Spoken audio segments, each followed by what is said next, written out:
Nous allons dans cette édition vous faire découvrir un système coopératif d'épargne et de crédit inédit. Pour cela, nous allons effectuer le déplacement de Waïguya où 1500 femmes ont mobilisé en une année près de 40 millions de francs CFA. Dans moins d'une semaine, les élèves de CM2 prendront le chemin des classes d'examen pour le certificat d'études primaires. En attendant le jour J, du côté de Gawa, les préparatifs vont bon train et vous allez le voir dans cette édition. Voici pour le sommet. Mesdames et messieurs, bonsoir et bienvenue à ces 19h. Tout de suite, direction Banfora où s'est tenu ce mercredi un atelier sur la finance inclusive, initiative du ministère de l'économie et des finances. Et il est attendu donc que d'ici 2 ans, les populations adhèrent à hauteur de 75% aux institutions financières.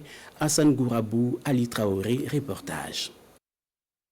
La majeure partie des Burkinabés n'est pas affiliée à une institution financière, d'où l'adoption par le gouvernement en 2019 de la stratégie nationale de la finance inclusive.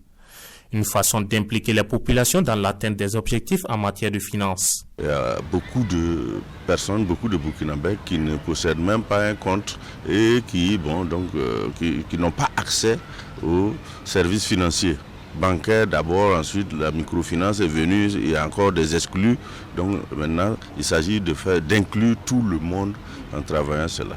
Donc la stratégie a été adoptée pour 2019-2023 et à terme, on doit atteindre 75% de la population qui ait accès aux services financiers. Et l'atelier de Banfora a pour souci de susciter une mobilisation massive des populations de la région des Cascades dans la mise en œuvre de cette stratégie. Cet atelier est une occasion pour nous de nous approprier ce document et pouvoir fédérer nos actions, une synergie d'actions pour des acteurs, pour en tout cas contribuer à notre manière aussi au niveau du développement de la région et du Burkina Faso. Nous allons d'abord suivre avec intérêt tout ce qui nous sera communiqué ici et après on verra comment nous allons faire. La stratégie nationale de la finance inclusive adoptée en 2019 s'étend jusqu'en 2023. Et le secrétariat permanent pour sa promotion prévoit une campagne de diffusion dans les 13 régions du Burkina Faso. Comme je vous le disais en titre, à Waïguya, des femmes, 1500 au total, sous la coupe de l'Association de développement solidaire durable, ont trouvé un moyen de financer leurs activités. En une année, elles ont mobilisé exactement 38 millions de francs CFA, lequel montant servira à octroyer des crédits sans garantie. Allons-y mieux comprendre tout cela avec Boukari Ouedraogo et Karim Bikenga. Dans ces coffres, des femmes de Waïguya ont mobilisé 38 millions de francs CFA. C'est à travers un système d'épargne et de crédit mis en place il y a seulement 12 mois. À l'heure du bilan, les bénéficiaires s'en félicitent. Dès que les membres épargnent, nous faisons le point. Et chaque membre intéressé par un crédit peut l'avoir le même jour sans difficulté. 6 mois après, elle rembourse l'argent avec un bénéfice. 1700 femmes sont membres de la coopérative d'épargne. Pour sa première année, elle a octroyé environ 800 crédits. À l'origine de ce mécanisme, l'Association de développement solidaire durable. L'objectif du projet, c'est d'offrir le crédit aux femmes sans une garantie financière. Aujourd'hui, quand les femmes veulent un petit crédit, il faut une garantie. Et la garantie là même dépasse souvent ce que tu veux même en tant que comme crédit. Voilà, donc ce projet-là contribue à octroyer des crédits et à former les femmes sur le leadership féminin et sur l'entrepreneuriat féminin. Après une première année jugée réussie, l'Association de développement solidaire durable se projette dans l'avenir. Selon son directeur national, le projet va s'étendre à d'autres femmes. Les cadres de rencontre vont être également mis à profit pour sensibiliser sur la paix et la cohésion sociale. 4 mois, c'est le temps que se sont donnés les membres du réseau national des associations intervenant dans le domaine de la santé pour sensibiliser les personnes déplacées internes sur le VIH-Sida. Le lancement des activités a eu lieu ce jeudi à Manga en présence d'Issa Kafando et Pascal Kané. C'est parti pour les activités de sensibilisation des personnes déplacées internes des régions du centre-sud et du centre-est. Le réseau national des associations intervenant dans le domaine de la santé va à la rencontre de ces personnes particulièrement vulnérables pour les sensibiliser sur la question du VIH, SIDA et les IST. Il y aura des théâtres forums qui vont les permettre quand même de suivre un peu les différents messages. Et il y a aussi des populations déplacées qui sont dans les familles d'accueil. Dans les familles d'accueil, nous allons passer les messages de porte en porte à travers la sensibilisation pour les permettre quand même de comprendre que c'est vrai qu'ils sont déplacés, mais leur état de santé préoccupe le gouvernement et il est bon vraiment que nous venions vers eux pour les remettre dans la file active. Ces activités de sensibilisation sont également une occasion de retrouver certaines personnes vivant avec le VIH perdues de vue du fait de l'insécurité. Le traitement ARV, c'est gratuit au Burkina Faso ici. Mais dès lors qu'un malade commence à ne pas suivre régulièrement son traitement, il ne peut pas d'abord éliminer sa charge virale et il peut développer des résistances.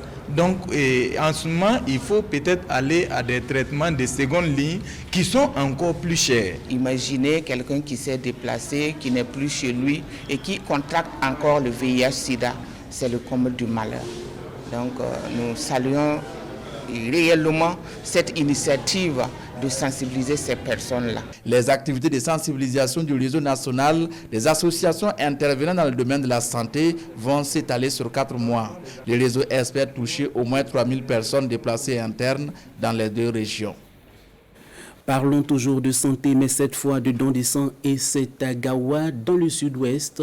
En première ligne, les autorités qui ont lancé ce 16 juin dernier une campagne de collecte de sang. Cette activité intervient en prélude à la 3e édition de la Journée mondiale du donneur du sang, qui sera célébrée demain même à Gawa. Les détails avec Issa Kazabré et Christophe Da. Le gouverneur du sud-ouest en chef d'orchestre pour lancer l'opération don du sang à Gawa.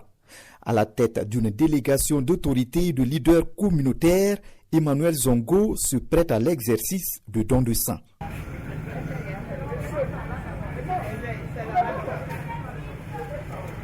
Vous savez tous que le sang, ça ne se fabrique pas. Le sang, ça ne s'achète pas au marché. Alors, c'est donc les contributions citoyennes qui nous permettent de garantir suffisamment de sang parce que l'utilité est toujours là, surtout en ce moment donc, de saison pluvieuse avec les maladies comme le paludisme. Et j'espère que ça va inciter d'autres à poser cet acte. L'acte du gouverneur est suivi. Dans la foulée, une dizaine de personnes se succèdent devant les agents de santé en charge de la collecte. Parmi elles, des personnalités administratives, politiques ou encore religieuses. C'est un privilège pour moi de pouvoir donner le sang et aussi une fierté parce que cet acte-là, ça sauve des vies. Ça sauve des vies. Sauver des vies, c'est justement le but de cette campagne de collecte massive de sang au profit du Centre régional de transfusion sanguine de Gawa. C'est à l'occasion de la Journée mondiale du donneur de sang, célébrée le 19 juin prochain à Gawa. Voilà, l'examen du CEP s'annonce à grands pas. Dans les starting blocks à Gawa, on se prépare. Enseignants et élèves sont en pleine révision du programme. Le tout pour un seul objectif, faire un résultat honorable à ces examens. Issa Zabri et Lambert Soma ont partagé le quotidien de ces apprenants et voici leur reportage. Les élèves de la classe de CM2 de l'école publique de Sampoli sont en plein travaux. Avec l'aide de leurs enseignants, ils se donnent toutes les chances de réussir au certificat d'études primaires élémentaires. Les activités que nous menons maintenant, c'est les révisions en groupe. On donne des exercices en groupe, j'essaie de traiter et on fait la correction collective ensemble.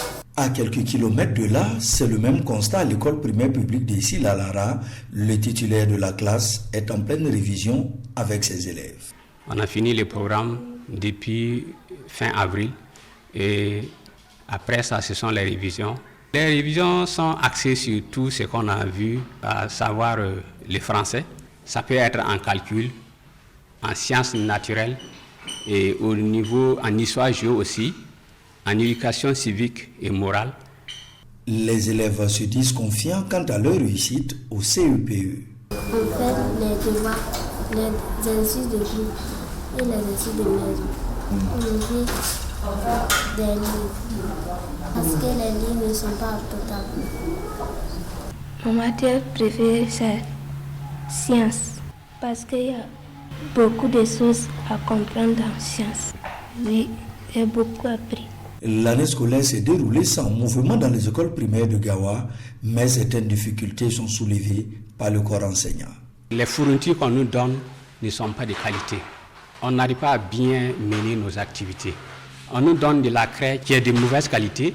Les cahiers aussi, les enfants ont des difficultés. Il y a une autre difficulté aussi, c'est l'arrivée tardive des vivres. Ça fait que quand il n'y a pas de vivres, les enfants ne sont pas aussi motivés. À quelques jours de l'administration des épreuves, tout est fin prêt pour ce directeur d'établissement. Au niveau de notre école, nous avons eu vraiment la chance d'approcher l'ONG Plan, qui nous a envoyé même ce matin les bavettes pour les enfants. Tous les élèves ont leurs documents administratifs à jour. Il n'y a pas de problème, nous avons déjà déposé les dossiers, la liste est sortie. Alors les centres sont connus, ceux qui font CEP seul, EG seul, CEP plus EG, tout est connu. Il ne reste plus qu'à souhaiter bonne chance à tous les candidats au certificat d'études primaires élémentaires.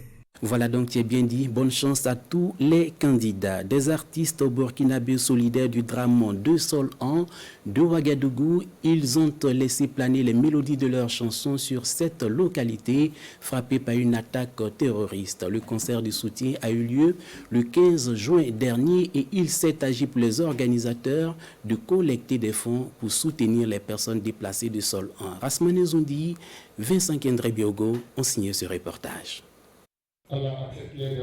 Tantôt le silence, tantôt des acclamations, mais toujours des hommages aux victimes de Sol-An. Mercredi soir, au Sénaza, un concert est organisé en hommage aux victimes de l'attaque terroriste de ce village du Sahel, mais aussi pour collecter des fonds en soutien aux populations déplacées. À la manœuvre, deux artistes burkinabés, Diko Fils et Sana Bob, chacun avec son association. Avant ce concert, ils ont même fait le tour des marchés de la capitale pour recueillir des contributions volontaires. On a fait de grands marchés, on a fait de Sankariade, on a fait aussi au secteur 10. Il y a de bonnes volontés aujourd'hui qui sont prêts pour leur pays. Ils ont cotisé, ils ont donné beaucoup des habits. Il y a un monsieur qui nous a tiré comme aller dans le magasin là, 200 ça, tous ce sont des habits neufs. Pour les organisateurs de ce concert, la culture est l'autre arme, leur arme de combat pour un Burkina de paix et de sécurité. On n'a pas le choix, c'est un devoir pour nous vraiment de promouvoir notre culture, de ramener la paix, de soutenir tout un chacun à travers ce concept fait qu'est la musique. Quelques personnalités ont apporté leur soutien à l'initiative. Le concert n'a pas drainé de foule, mais la moisson est là pour soulager un tant soit peu les populations en détresse. Voilà, c'est la fin de cette édition. Merci pour votre fidélité. Bon début de week-end à tous et à toutes. Bonsoir.